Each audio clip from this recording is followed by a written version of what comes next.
கச்சத்தீவை மீட்பது, பழங்குடியினர் பட்டியலில் மீனவர்களை சேர்த்திருப்பது போன்ற திமுக தேர்தல் அறிக்கை மிகவும் வரவேற்கத்தக்கது என தேசிய மீனவர் சங்க தலைவர் ராஜேந்திரன் தெரிவித்துள்ளார்.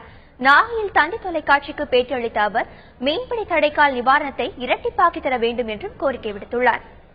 கச்சத்தீவை மீட்போம் என்பது வரவேற்கத்தக்க தேர்தல் அறிக்கை.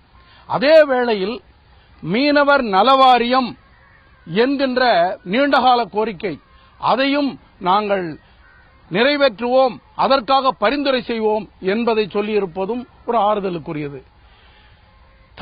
மீன்பிடி தடைக்கால நிவாரணம் என்பது 4000 ரூபாய் முந்தைய அரசாங்கத்தால் வழங்கப்படக்கூடியதை 5000 உயர்த்துவோம் என்கிறார்கள். இந்த 5000 என்பது இன்றைய பொருளாதாரத்திற்கு 1000 ரூபாய் கூடுதல் என்பது பொருத்தமானதல்ல. பழங்குடியினர் பட்டியலில் சேர்த்து மீனவர்களை சரியான நிலைக்கு அழைத்துச் செல்வோம் என்பது திமுகவினுடைய தேர்தல் அறிக்கை மிகவும் போற்றுதலுக்குரியது.